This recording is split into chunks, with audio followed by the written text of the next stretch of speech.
Chapter 7 है process to compel production of things. इसमें A है समन्स टू प्रोड्यूस। पहले तो प्रोसेस टू कंपेल अपीयरेंस था, वो इंसानों के लिए था। अब ये प्रोडक्शन ऑफ थिंग्स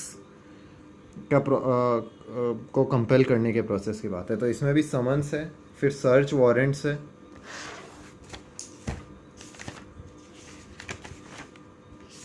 फिर general provision relating to searches है, और फिर एक है डी है मिससेलेनियस। तो सेक्शन 91 देखते हैं, समन्स टू प्रोड्यूस डॉक्यूमेंट और अदर थिंग। ये चैप्टर 7 है, समन्स टू प्रोड्यूस डॉक्यूमेंट और other thing. Section 91 reads as subsection 1, whenever any court or any officer in charge of police station consider that production of any document or other thing is necessary or desirable for the purpose of any investigation, inquiry, trial or other proceeding under this code by or before such court or officer, such court may issue a summons or such officer a written order to the person in whose possession or power such document or thing is believed to be, requiring him to attend and produce it or produce it at the time and place stated in summons or order। इसका sub section 1 ये बोलता है, जब भी कोई court या कोई officer in charge of police station ये कंसीडर करता है कि प्रोडक्शन किसी डॉक्यूमेंट का या किसी दूसरी चीज़ का नेसेसरी है, ठीक है, और वो डिज़ायरेबल है इन्वेस्टिगेशन के पर्पसेस के लिए या किसी इंक्वायरी ट्रायल या अदर प्रोसीडिंग इस कोर्ट के अंदर उसके पर्पसेस के लिए डिज़ायरेबल है, तो कोर्ट इशू करेगा एक समन्स, या ऐसा ऑफिसर जो भी है वो एक रिटर्न ऑर्डर इशू करेगा उस पर्सन को जिसके पोजेशन में या पावर में ऐसी डॉक्यूमेंट या थिंग मानी जा रही है कि है, उसे रिक्वायर करते हुए कि वो अटेंड करे और प्रोड्यूस करे, या फिर प्रोड्यूस करे ऐसे टाइम और प्लेस पे जो कि स्टेटेड है समन्स या ऑर्डर में। अब इसका सब सेक्शन 2 क्या कहता है, any person required under this section merely to produce a document और other thing shall be deemed to have complied with the requisition if he causes such document or thing to be produced instead of attending personally to produce the same। Subsection 2 simple यही बोल रहा है, इस section में कोई सिर्फ document या thing produce करने के लिए ही है तो के लिए रिक्वायर्ड है, तो उसे मान लिया जाएगा कि उसने कंप्लाई कर लिया इस रिक्विजिशन से अगर उसने सिर्फ वो डॉक्यूमेंट या थिंग प्रोड्यूस किया है, भले ही वो पर्सनली अटेंड नहीं किया है उसको, ठीक है, प्रोड्यूस करने के लिए। सबसेक्शन 3 बोलता है, nothing in this section shall be deem to affect section 123 and 124 of Indian Evidence Act 1872। And 123 है affairs evidence as to affairs of state और 124 है ऑफिशियल कम्युनिकेशन। इस सेक्शन का उन पे इन सेक्शन 91 जो है सीआरपीसी का उसका इन पे अफेक्ट नहीं होगा। या फिर बैंकर्स बुक्स एविडेंस एक्ट 1891, ठीक है। और बी है apply to letter, post card, telegram और अदर डॉक्यूमेंट और एनी पार्सल और thing in custody of the postal और टेलीग्राफ अथॉरिटी। और ये इस बात पे भी अप्लाई नहीं होगा कि किसी लेटर, पोस्ट कार्ड, टेलीग्राम या अदर डॉक्यूमेंट जो किसी पार्सल या कोई पार्सल या थिंग जो कि पोस्टल या टेलीग्राफ अथॉरिटी की कस्टडी में।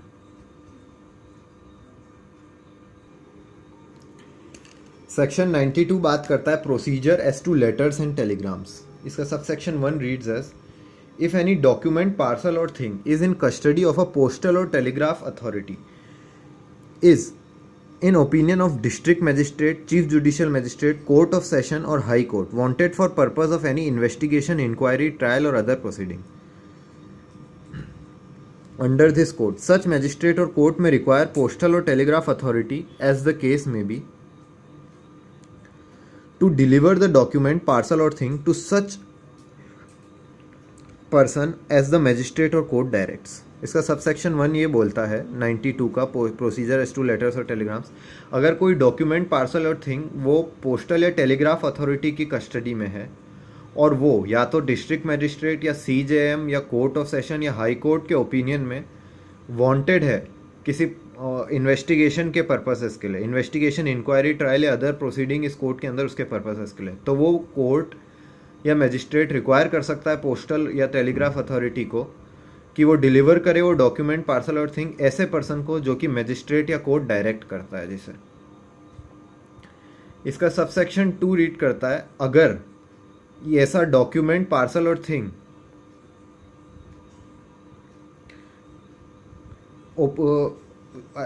किसी अदर मैजिस्ट्रेट के ओपिनियन में,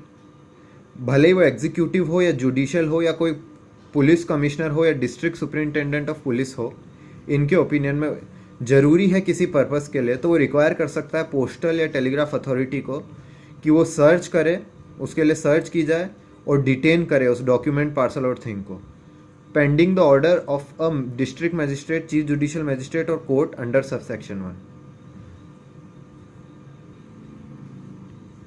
फिर chapter 7 process to compel production of things का पार्ट ए था, जिसमें समन्स टू प्रोड्यूस सेक्शन 91 था, समन्स टू प्रोड्यूस डॉक्यूमेंट और अदर थिंग। फिर 92 था procedure as to letters and telegrams.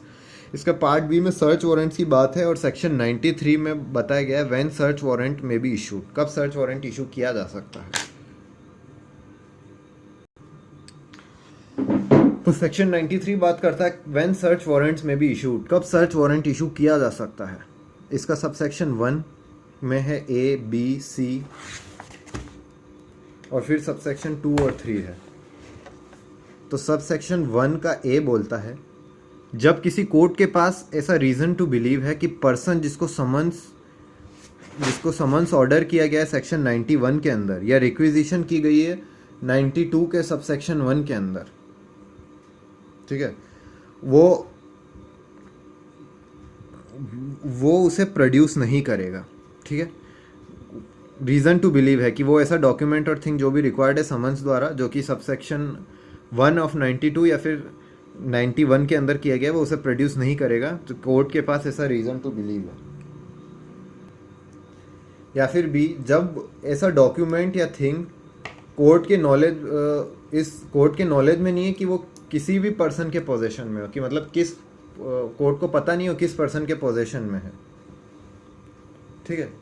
B ये बोलता है। फिर सी, जब कोर्ट ऐसा कंसीडर करता है किसी इंक्वायरी, ट्रायल या अदर प्रोसीडिंग के पर्पस के लिए इस कोर्ट के अंदर वो एक जनरल सर्च या इंस्पेक्शन उसके लिए अच्छा रहेगा, तो वो इशू करेगा सर्च वारंट उस पर्सन को जिसको सर्च वारंट डायरेक्ट किया गया है। वो सर्च करेगा और इंस्पेक्ट करेगा उस वारंट के अकॉर्डेंस में और आगे वाले प्रोविजंस के अकॉर्डेंस में।